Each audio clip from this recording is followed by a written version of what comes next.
Qui se dressera face aux Bleus dimanche en finale du championnat du monde? Réponse au terme du choc entre la Croatie et la Norvège. Un duel indécis et ouvert entre le champion du monde 2003 en quête d'une revanche contre la France afin d'exorciser les démons de 2009 et des Scandinaves ambitieux, séduisants, battus avec difficulté par les experts en phase de poule.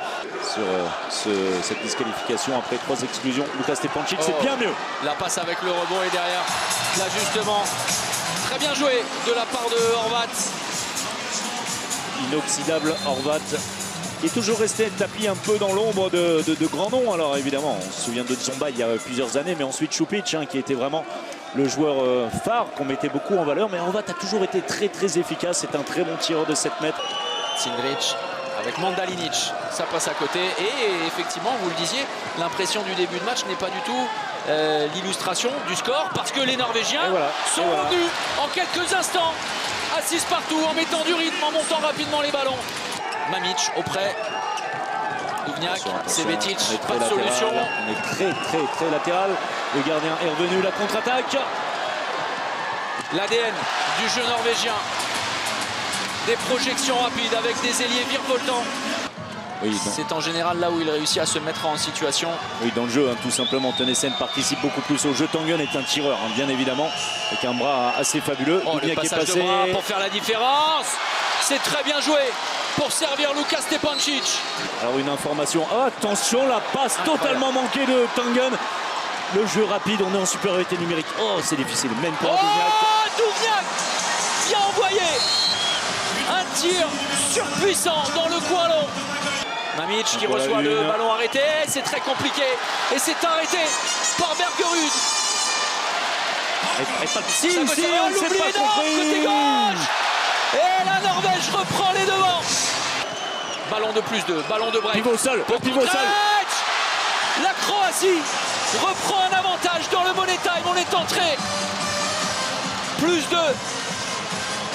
La Norvège ira jouer une médaille de bronze. Une nouvelle fois, Johannesen pour le temps fort. Attention, Sagosen, ça avait marché, ça marche. En force. Et Pešić une nouvelle fois, qui était tout proche. Il reste 50 secondes. Et attention à l'intérieur, l'entrée d'Horvat. Moussa est servi. Moussa. Le pénalty. 7 mètres. 7 mètres qui va peut-être envoyer la Croatie en finale du mondial.